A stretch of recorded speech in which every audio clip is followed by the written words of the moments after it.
नमस्ते। आज के इस एक्सप्लेनर में हम करंट इलेक्ट्रिसिटी यानी इलेक्ट्रॉन के सफर को डीकोड करने वाले हैं। कोई रट्टा नहीं मारना है, बस फिजिक्स के इन कॉन्सेप्ट्स को बिल्कुल बेसिक लेवल से समझना है। तो चलिए बिना किसी देरी के शुरू करते हैं।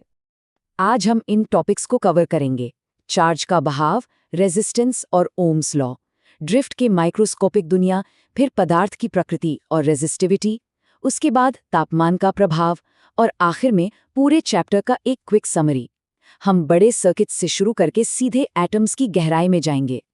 तो हमारा पहला टॉपिक है चार्ज का बहाव, बिजली चमकने से लेकर फ्लैशलाइट तक। चलिए इसे एक बहुत ही आम ऑब्जर्वेशन से समझते हैं। आसमान में जो बिजली कड़कती है ना, वो दरअसल चार्ज का एक बहुत ही अनकंट्रोल्ड और विनाशकारी बहाव है। लेकिन जरा एक फ्लैशलाइट के बारे में सोचिए। वहां यही फ्लो बिल्कुल स्टेडी और शांत होता है, बिल्कुल एक शांत नदी में बहते पानी की तरह। और इसी स्टेडी फ्लो को हम इलेक्ट्रिक करंट कहते हैं। अब इस फॉर्मूले I = dq/dt को देखिए। यहाँ I एम्पियर में करंट है। ये सिंपल सी बात कह रहा है कि एक बहुत ही छोटी सी चार्ज की मात्रा, जिसे हम dq कहते हैं, एक छोटे से समय dt में किसी एरिया को पार कर रही है। यह हमेशा ध्यान रखने वाली बात है कि चार्ज का टाइम के साथ डिफरेंशिएशन हमें करंट देता है और करंट को इंटीग्रेट करने पर वापस चार्ज मिल जाता है। अब आते हैं दूसरे टॉपिक पर, रेजिस्टेंस और ओम्स लॉ। चलिए देखते हैं कि इस चार्ज के फ्लो को कौन से नियम कंट्रोल करते हैं। यहाँ एक बड़ा ही लॉजिकल सवाल उठता है। अगर बैटरी चार्ज को लगातार आगे पुश कर रही है तो करंट की स्पीड लगातार बढ़ती क्यों नहीं जाती? वो इन्फिनिटी तक क्यों नहीं पहुंच जाती? आखिर उसे रोक कौन रहा है?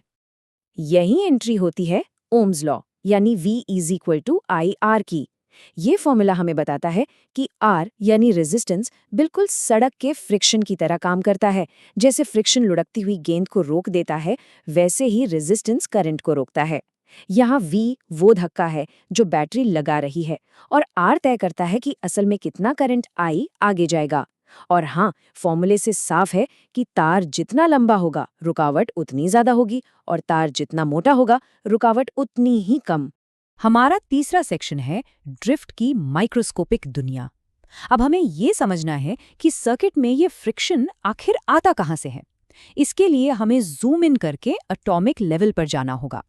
ये सच में बड़ा ही इंटरेस्टिंग है कि एक इलेक्ट्रॉन कभी भी सीधी लाइन में ट्रैवल नहीं करता। वो अंदर मौजूद फिक्स्ड आयंस से लगातार टकराता रहता है। जब हम बाहर से इलेक्ट्रिक फील्ड लगाते हैं तो वो बस उसे एक बहुत ही धीमी स्टेडी स्पीड दे पाती है, जिसे हम ड्रिफ्ट कहते हैं। ये ड्रिफ्ट उन रैंडम और तेज टक्करों के बीच से अपना रास्ता बनाती है। चलिए इन फॉर्मूलों को डीकोड करते हैं। ड्रिफ्ट वेलोसिटी सीधे इलेक्ट्रिक फील्ड E पर डिपेंड करती है जो उसे पुश कर रही है, लेकिन इलेक्ट्रॉन का मास m उसे पीछे खींचता है। और सबसे जरूरी बात, वो आयन से कितनी बार टकरा रहा है। दो टक्करों के बीच जो एवरेज टाइम मिलता है उसे रिलैक्सेशन टाइम टाउ कहते हैं। टक्कर जितनी जल्दी जल्दी होंगी, टाउ की वैल्यू उतनी ही कम हो जाएगी। आगे बढ़ते हैं चौथे टॉपिक पर, पदार्थ की प्रकृति और रेजिस्टिविटी। देखते हैं कि एक अच्छा कंडक्टर आखिर बनता कैसे है। रेजिस्टिविटी का ये फॉर्मूला, जिसे हम रो कहते हैं, सच में एक मास्टरपीस है। ये साफ दिखाता है कि करंट का रुकना n पर बहुत ज्यादा डिपेंड करता है। n यानी फ्री इलेक्ट्रॉन्स की डेंसिटी। आपको जानकर हैरानी होगी कि मेटल्स में ये नंबर बहुत विशाल होता है। 1 क्यूबिक मीटर में 10 की पावर 29, 10 की पावर 29 इलेक्ट्रॉन्स। अब अगर हम मेटल्स और इंसुलेटर्स को कंपेयर करें तो बात बिल्कुल साफ हो जाती है। हमारे घरों की वायरिंग में कॉपर क्यों यूज होता है? क्योंकि इसमें फ्री इलेक्ट्रॉन्स की भरमार है, जिससे उसकी रेजिस्टिविटी एकदम कम हो जाती है।